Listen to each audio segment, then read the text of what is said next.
شروع اللہ کے نام سے جو بڑا مہربان نہایت رحم والا ہے۔ لوگوں کا حساب اعمال کا وقت نزدیک آ پہنچا ہے اور وہ غفلت میں پڑے اس سے منہ پھیر رہے ہیں۔ ان کے پاس کوئی نئی نصیحت ان کے پروردگار کی طرف سے نہیں آتی مگر وہ اسے کھیلتے ہوئے سنتے ہیں۔ ان کے دل غفلت میں پڑے ہوئے ہیں اور ظالم لوگ آپس میں چپکے چپکے باتیں کرتے ہیں کہ یہ شخص کچھ بھی نہیں مگر تمہارے جیسا آدمی ہے، تو تم آنکھوں دیکھتے جادو کی لپیٹ میں کیوں آتے ہو؟ پیغمبر صلی اللہ علیہ وآلہ وسلم نے کہا کہ جو بات آسمان اور زمین میں کہی جاتی ہے میرا پروردگار اسے جانتا ہے اور وہ سننے والا اور جاننے والا ہے۔ بلکہ ظالم کہنے لگے کہ یہ قرآن پریشان باتیں ہیں جو خواب میں دیکھ لی ہیں، نہیں بلکہ اس نے اس کو اپنی طرف سے بنا لیا ہے، نہیں بلکہ یہ شعر ہے جو اس شاعر کا نتیجہ تباہ ہے۔ تو جیسے پہلے پیغمبر نشانیاں دے کر بھیجے گئے تھے اسی طرح یہ بھی ہمارے پاس کوئی نشانی لائے۔ ان سے پہلے جن بستیوں کو ہم نے ہلاک کیا وہ ایمان نہیں لاتی تھیں، تو کیا یہ ایمان لے آئیں گے؟ اور ہم نے تم سے پہلے مرد ہی پیغمبر بنا کر بھیجے جن کی طرف ہم وحی بھیجتے تھے۔ اگر تم نہیں جانتے تو جو یاد رکھتے ہیں ان سے پوچھ لو۔ اور ہم نے ان کے ایسے جسم نہیں بنائے تھے کہ کھانا نہ کھائیں اور نہ وہ ہمیشہ رہنے والے تھے۔ پھر ہم نے ان کے بارے میں اپنا وعدہ سچا کر دیا تو ان کو اور جس کو چاہا نجات دی اور حد سے نکل جانے والوں کو ہلاک کر دیا۔ ہم نے تمہاری طرف ایسی کتاب نازل کی ہے جس میں تمہارا تذکرہ ہے، کیا تم نہیں سمجھتے؟ اور ہم نے بہت سی بستیوں کو جو ستمگار تھیں ہلاک کر مارا اور ان کے بعد اور لوگ پیدا کر دیے۔ جب انہوں نے ہمارے مقدمہ عذاب کو دیکھا تو لگے اس سے بھاگنے۔ مت بھاگو اور جن نعمتوں میں تم عیش و آسائش کرتے تھے ان کی اور اپنے گھروں کی طرف لوٹ جاؤ، شاید تم سے اس بارے میں دریافت کیا جائے۔ کہنے لگے ہائے شامت، بے شک ہم ظالم تھے۔ تو وہ ہمیشہ اسی طرح پکارتے رہے یہاں تک کہ ہم نے ان کو کھیتی کی طرح کاٹ کر اور آگ کی طرح بجھا کر ڈھیر کر دیا۔ اور ہم نے آسمان اور زمین کو اور جو مخلوقات ان دونوں کے درمیان ہے اس کو لہو لعاب کے لیے پیدا نہیں کیا۔ اگر ہم چاہتے کہ کھیل کی چیزیں یعنی زن و فرزن بنائیں تو اگر ہم کو کرنا ہی ہوتا تو ہم اپنے پاس سے بنا لیتے، نہیں بلکہ ہم سچ کو جھوٹ پر کھینچ مارتے ہیں تو وہ اس کا سر توڑ دیتا ہے اور جھوٹ اسی وقت نابود ہو جاتا ہے، اور جو باتیں تم بناتے ہو ان سے تمہاری ہی خرابی ہے۔ اور جو لوگ آسمانوں میں اور جو زمین میں ہیں سب اسی کے مملوک اور اسی کا مال ہیں، اور جو فرشتے اس کے پاس ہیں وہ اس کی عبادت سے نہ کنیاتے ہیں اور نہ اکتاتے ہیں، رات دن اس کی تسبیح کرتے رہتے ہیں، نہ تھکتے ہیں نہ تھمتے ہیں۔ بھلا لوگوں نے جو زمین کی چیزوں سے بعض کو معبود بنا لیا ہے تو کیا وہ ان کو مرنے کے بعد اٹھا کھڑا کریں گے؟ اگر آسمان اور زمین میں خدا کے سوا اور معبود ہوتے تو زمین و آسمان درہم برہم ہو جاتے۔ جو باتیں یہ لوگ بتاتے ہیں خدا مالک عرش ان سے پاک ہے، وہ جو کام کرتا ہے اس کی پرسش نہیں ہوگی، اور جو کام یہ لوگ کرتے ہیں اس کی ان سے پرسش ہوگی۔ کیا لوگوں نے خدا کو چھوڑ کر اور معبود بنا لیے ہیں؟ کہہ دو کہ اس بات پر اپنی دلیل پیش کرو۔ یہ میری اور میرے ساتھ والوں کی کتاب بھی ہے، اور جو مجھ سے پہلے پیغمبر ہوئے ہیں ان کی کتابیں بھی ہیں، بلکہ بات یہ ہے کہ ان میں اکثر حق بات کو نہیں جانتے اور اس لیے اس سے منہ پھیر لیتے ہیں۔ اور جو پیغمبر ہم نے تم سے پہلے بھیجے ان کی طرف یہی وحی بھیجی کہ میرے سوا کوئی معبود نہیں، تو میری ہی عبادت کرو۔ اور کہتے ہیں کہ خدا بیٹا رکھتا ہے، وہ پاک ہے، اس کے نہ بیٹا ہے نہ بیٹی، بلکہ جن کو یہ لوگ اس کے بیٹے بیٹیاں سمجھتے ہیں وہ اس کے عزت والے بندے ہیں، اس کے آگے بڑھ کر بول نہیں سکتے اور اس کے حکم پر عمل کرتے ہیں۔ جو کچھ ان کے آگے ہو چکا ہے اور جو پیچھے ہوگا وہ سب سے واقف ہے، اور وہ اس کے پاس کسی کی سفارش نہیں کر سکتے مگر اس شخص کی جس سے خدا خوش ہو، اور وہ اس کی ہیبت سے ڈرتے رہتے ہیں۔ اور جو شخص ان میں سے یہ کہے کہ خدا کے سوا میں معبود ہوں تو اسے ہم دوزخ کی سزا دیں گے، اور ظالموں کو ہم ایسی ہی سزا دیا کرتے ہیں۔ کیا کافروں نے نہیں دیکھا کہ آسمان اور زمین دونوں ملے ہوئے تھے تو ہم نے جدا جدا کر دیا، اور تمام جاندار چیزیں ہم نے پانی سے بنائیں، پھر یہ لوگ ایمان کیوں نہیں لاتے؟ اور ہم نے زمین میں پہاڑ بنائے تاکہ لوگوں کے بوجھ سے ہلنے اور جھکنے نہ لگے، اور اس میں کشادہ رستے بنائے تاکہ لوگ ان پر چلیں، اور آسمان کو محفوظ چھت بنایا، اس پر بھی وہ ہماری نشانیوں سے منہ پھیر رہے ہیں۔ اور وہی تو ہے جس نے رات اور دن اور سورج اور چاند کو بنایا۔ یہ سب یعنی سورج اور چاند اور ستارے آسمان میں اس طرح چلتے ہیں گویا تیر رہے ہیں۔ اور اے پیغمبر صلی اللہ علیہ وآلہ وسلم، ہم نے تم سے پہلے کسی آدمی کو بقائے دوام نہیں بخشا، بھلا اگر تم مر جاؤ تو کیا یہ لوگ ہمیشہ رہیں گے؟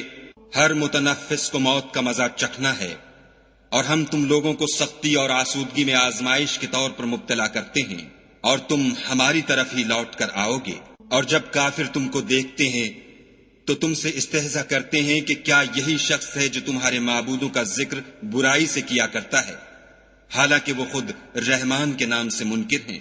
انسان کچھ ایسا جلد باز ہے کہ گویا جلد بازی ہی سے بنایا گیا ہے۔ میں تم لوگوں کو عنقریب اپنی نشانیاں دکھاؤں گا تو تم جلدی نہ کرو۔ اور کہتے ہیں کہ اگر تم سچے ہو تو جس عذاب کی یہ وعید ہے وہ کب آئے گا؟ اے کاش کافر اس وقت کو جانے جب وہ اپنے منہوں پر سے دوزخ کی آگ کو روک نہ سکیں گے، اور نہ اپنی پیٹھوں پر سے، اور نہ ان کا کوئی مددگار ہوگا، بلکہ قیامت ان پر ناگہاں آ واقع ہوگی اور ان کے ہوش کھو دے گی، پھر نہ تو وہ اس کو ہٹا سکیں گے اور نہ ان کو مہلت دی جائے گی۔ اور تم سے پہلے بھی پیغمبروں کے ساتھ استہزا ہوتا رہا ہے، تو جو لوگ ان میں سے تمسخر کیا کرتے تھے ان کو اسی عذاب نے جس کی ہنسی اڑاتے تھے آ گھیرا۔ کہو کہ رات اور دن میں خدا سے تمہاری کون حفاظت کر سکتا ہے؟ بات یہ ہے کہ یہ اپنے پروردگار کی یاد سے منہ پھیرے ہوئے ہیں۔ کیا ہمارے سوا ان کے اور معبود ہیں کہ ان کو مصائب سے بچا سکیں؟ وہ آپ اپنی مدد تو کر ہی نہیں سکیں گے اور نہ ہم سے پناہ ہی دیے جائیں گے، بلکہ ہم ان لوگوں کو اور ان کے باپ دادا کو متمتع کرتے رہے یہاں تک کہ اسی حالت میں ان کی عمریں بسر ہو گئیں۔ کیا یہ نہیں دیکھتے کہ ہم زمین کو اس کے کناروں سے گھٹاتے چلے آتے ہیں؟ تو کیا یہ لوگ غلبہ پانے والے ہیں؟ کہہ دو کہ میں تم کو حکم خدا کے مطابق نصیحت کرتا ہوں، اور بہروں کو جب نصیحت کی جائے تو وہ پکار کو سنتے ہی نہیں، اور اگر ان کو تمہارے پروردگار کا تھوڑا سا عذاب بھی پہنچے تو کہنے لگیں کہ ہائے کم بختی، ہم بے شک گناہگار تھے۔ اور ہم قیامت کے دن انصاف کی ترازو کھڑی کریں گے تو کسی شخص کی ذرا بھی حق تلفی نہ کی جائے گی، اور اگر رائی کے دانے کے برابر بھی کسی کا عمل ہوگا تو ہم اس کو لاموجود کریں گے، اور ہم حساب کرنے کو کافی ہیں۔ اور ہم نے موسیٰ اور ہارون کو ہدایت اور گمراہی میں فرق کر دینے والی اور سرتاپا روشنی اور نصیحت کی کتاب عطا کی، یعنی پرہیزگاروں کے لیے جو بن دیکھے اپنے پروردگار سے ڈرتے ہیں اور قیامت کا بھی خوف رکھتے ہیں۔ اور یہ مبارک نصیحت ہے جسے ہم نے نازل فرمایا ہے، تو کیا تم اس سے انکار کرتے ہو؟ اور ہم نے ابراہیم کو پہلے ہی سے ہدایت دی تھی، اور ہم ان کے حال سے واقف تھے۔ جب انہوں نے اپنے باپ اور اپنی قوم کے لوگوں سے کہا کہ یہ کیا مورتیں ہیں جن کی پرستش پر تم معتکف و قائم ہو، وہ کہنے لگے کہ ہم نے اپنے باپ دادا کو ان کی پرستش کرتے دیکھا ہے۔ ابراہیم نے کہا کہ تم بھی گمراہ ہو اور تمہارے باپ دادا بھی صریح گمراہی میں پڑے رہے۔ وہ بولے کیا تم ہمارے پاس واقعی حق لائے ہو یا ہم سے کھیل کی باتیں کرتے ہو؟ ابراہیم نے کہا نہیں، بلکہ تمہارا پروردگار آسمانوں اور زمین کا پروردگار ہے جس نے ان کو پیدا کیا ہے، اور میں اس بات کا گواہ اور اسی کا قائل ہوں۔ اور خدا کی قسم جب تم پیٹھ پھیر کر چلے جاؤ گے تو میں تمہارے بتوں سے ایک چال چلوں گا۔ پھر ان کو توڑ کر ریزہ ریزہ کر دیا، مگر ایک بڑے بت کو نہ توڑا تاکہ وہ اس کی طرف رجوع کریں۔ کہنے لگے کہ ہمارے معبودوں کے ساتھ یہ معاملہ کس نے کیا؟ وہ تو کوئی ظالم ہے۔ لوگوں نے کہا کہ ہم نے ایک جوان کو ان کا ذکر کرتے ہوئے سنا ہے، اسے ابراہیم کہتے ہیں۔ وہ بولے کہ اسے لوگوں کے سامنے لاؤ تاکہ وہ گواہ رہیں۔ جب ابراہیم آئے تو بت پرستوں نے کہا کہ ابراہیم بھلا یہ کام ہمارے معبودوں کے ساتھ تو نے کیا ہے؟ ابراہیم نے کہا بلکہ یہ ان کے ان بڑے بت نے کیا ہوگا، اگر یہ بولتے ہوں تو ان سے پوچھ لو۔ انہوں نے اپنے دل میں غور کیا تو آپس میں کہنے لگے بے شک تم ہی بے انصاف ہو۔ پھر شرمندہ ہو کر سر نیچا کر لیا۔ اس پر بھی ابراہیم سے کہنے لگے کہ تم جانتے ہو یہ بولتے نہیں۔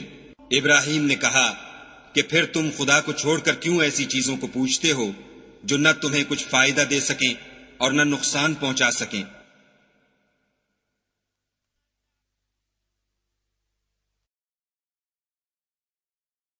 تف ہے تم پر اور جن کو تم خدا کے سوا پوچھتے ہو ان پر، کیا تم عقل نہیں رکھتے؟ تب وہ کہنے لگے کہ اگر تمہیں اس سے اپنے معبود کا انتقام لینا اور کچھ کرنا ہے تو اس کو جلا ڈالو اور اپنے معبودوں کی مدد کرو۔ ہم نے حکم دیا، اے آگ سرد ہو جا اور ابراہیم پر موجب سلامتی بن جا۔ ان لوگوں نے برا تو ان کا چاہا تھا مگر ہم نے انہی کو نقصان میں ڈال دیا، اور ابراہیم اور لوط کو اس سرزمین کی طرف بچا نکالا جس میں ہم نے اہل عالم کے لیے برکت رکھی تھی، اور ہم نے ابراہیم کو اسحاق عطا کیے اور مستزاد برآں یعقوب اور سب کو نیک کیا، اور ان کو پیشوا بنایا کہ ہمارے حکم سے ہدایت کرتے تھے، اور ان کو نیک کام کرنے اور نماز پڑھنے اور زکوٰۃ دینے کا حکم بھیجا، اور وہ ہماری عبادت کیا کرتے تھے۔ اور لوط کا قصہ یاد کرو جب ان کو ہم نے حکم یعنی حکمت و نبوت اور علم بخشا، اور اس بستی سے جہاں کے لوگ گندے کام کیا کرتے تھے بچا نکالا۔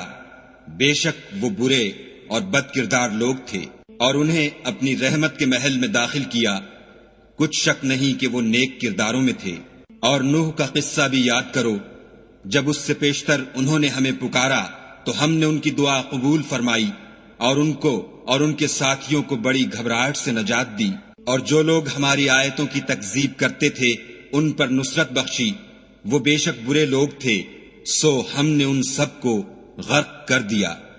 اور داؤد اور سلیمان کا حال بھی سن لو کہ جب وہ ایک کھیتی کا مقدمہ فیصل کرنے لگے جس میں کچھ لوگوں کی بکریاں رات کو چر گئی اور اسے روند گئی تھیں، اور ہم ان کے فیصلے کے وقت موجود تھے، تو ہم نے فیصلہ کرنے کا طریق سلیمان کو سمجھا دیا، اور ہم نے دونوں کو حکم یعنی حکمت و نبوت اور علم بخشا تھا، اور ہم نے پہاڑوں کو داؤد کا مسخر کر دیا تھا کہ ان کے ساتھ تسبیح کرتے تھے، اور جانوروں کو بھی مسخر کر دیا تھا، اور ہم ہی ایسا کرنے والے تھے۔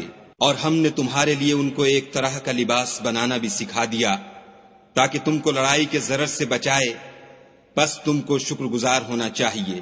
اور ہم نے تیز ہوا سلیمان کے تابع فرمان کر دی تھی جو ان کے حکم سے اس ملک میں چلتی تھی جس میں ہم نے برکت دی تھی یعنی شام، اور ہم ہر چیز سے خبردار ہیں۔ اور دیووں کی جماعت کو بھی ان کے تابع کر دیا تھا کہ ان میں سے بعض ان کے لیے غوطے مارتے تھے اور اس کے سوا اور کام بھی کرتے تھے، اور ہم ان کے نگہبان تھے۔ اور ایوب کو یاد کرو جب انہوں نے اپنے پروردگار سے دعا کی کہ مجھے ایذا ہو رہی ہے اور تو سب سے بڑھ کر رحم کرنے والا ہے، تو ہم نے ان کی دعا قبول کر لی، اور جو ان کو تکلیف تھی وہ دور کر دی، اور ان کو بال بچے بھی عطا فرمائے، اور اپنی مہربانی سے ان کے ساتھ اتنے ہی اور بخشے۔